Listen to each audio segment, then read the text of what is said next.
And now, it's time for another Dice Tower review with Tom Vasel. Hey folks, today we're going to be taking a look at the latest expansion for Ticket to Ride Netherlands. This is the latest in the map packs that they've been putting out. This is Ticket to Ride map collection number 4. Each of these map packs has been fantastic. I think Ticket to Ride is fantastic. So it would take a horrific map of terrible proportions for me to dislike it. So we're going in with that bias. I love Ticket to Ride and I love all the maps. This one is no exception, but this one has a very different feel than much of the rest of the game. Let me show you.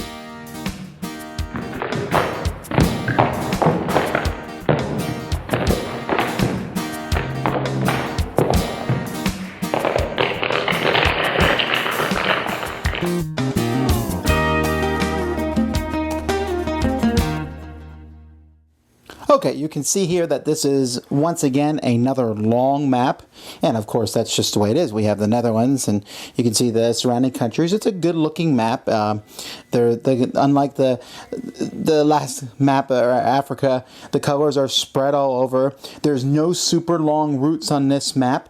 The longest route is 6. It's like the original Ticket to Ride. Now, the one thing that's going to change about this is going to be the tickets themselves. See these? Here's a ticket that's 7 points and a ticket that's 9 points. That's great. And then I have a whole ton of tickets that go from 10 to 20. I mean, a lot of these tickets, you know, big tickets up to 18.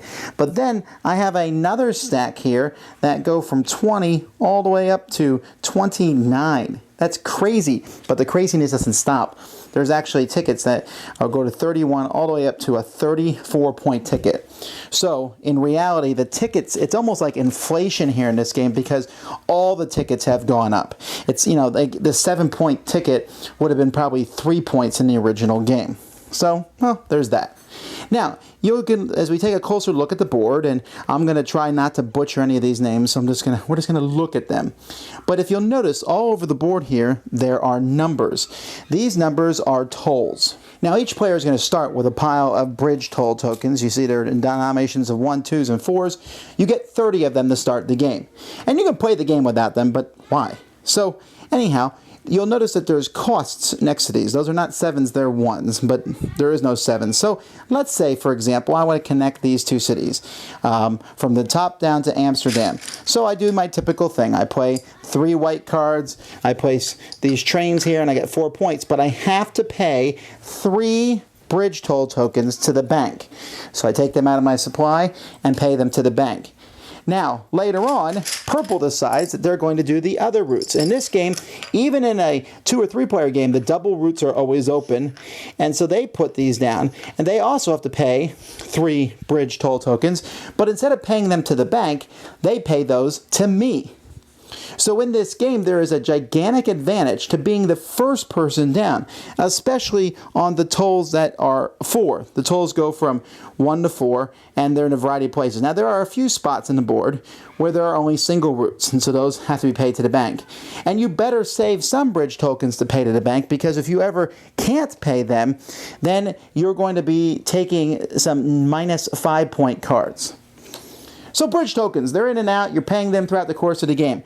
Why is this a big deal? Well, I'll tell you, fair folks, why it's a big deal. Because at the end of the game, you turn over your bridge toll tokens, and whoever has the most gets this card right here, which is worth 55 points. Second most, 35, third most, 20, fourth most, 10, and whoever has the fewest is 0. Now, if you're playing a 3-player game, that's 55, 35, and 0. In a 2-player game, it's 35 and 0. That's a crazy amount. So there's a lot of points possible in this game between the giant tickets and these. There is no longest route. There is no most tickets. These are the only bonus in the game. Now, one more thing. When you're playing a 2-player, you can play with a neutral player. And the way the neutral player is, each player takes a turn. And you keep doing that, but starting with the 6th turn, the neutral player will go. Both players go, then the neutral player goes. You turn a card over and you look at the bottom.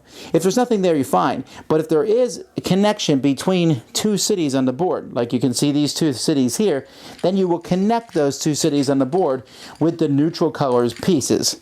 So it's kind of like a computer player that's slowly doing. It's actually pretty cool. So you can see that not all of them have it on the bottom, so the neutral player is not always going to go, but he's going to go a lot. And while it will be somewhat random, you're going to have to hurry to get your routes on the board so they don't get blocked by the neutral player. Now each map has their differences, and you know, like the Africa map had where you could double the routes. The India map had it where you're trying to make circular routes and such. This map, I thought, deviated from the regular game and feel more than any other map has done since Ticket to Ride Markland. These bridge toll tokens, they're 55 points. And you can't afford that, to lose that, really. I mean, well, you can, but you better get a stinking ton of tickets. So there's this constant race to get the stuff on the board. In fact, it's such a big deal that the game rules actually adjust. You start with more points if you go last in turn order, just to offset the advantage of being able to get stuff out there fast, to pay those bridge toll tokens and have someone pay back. In this game, it's very feasible to deliberately cut somebody off, not so much as to cut them off, but so that they will go in that same spot and then give you the bridge toll tokens. This is a mean version of Ticket to Ride, although most of them seem to have been mean lately. I was quite angry playing this game, and the point spread is huge. This is not a nail-biter close one here. You can really just blow people to shreds in this one. Because of the point inflation, and I don't know any way other to call it than that. I mean, it's like, ooh, a 34-point ticket, but when your lowest ticket is 7, that 34-point ticket doesn't seem as, you know, it's just point inflation. That's fine. It's fun to have lots of points, but that point inflation does this. It moves all the ticket prices up, but it means putting trains on the board and scoring the points for them, much less important. Getting 15 points for a 6 route is not nearly as exciting when I can connect the two things and just got 30 points. So that is going on, plus the bridge tokens. I think it's very possible to avoid spending all your tokens and going in the debt. Basically, that's what those cards, those -5, you take one of those cards, and the bridge toll tokens are paid for you. Even if it was another player, they're paid from the bank to that player. But yeah, that -5 points, every time you do that, can get really costly fast, and I think you can avoid that. I don't know. This is a game, this is a version of Ticket to Ride that is definitely for those who are experienced, for those who want a very interactive back and forth mean session. That is me, very much so.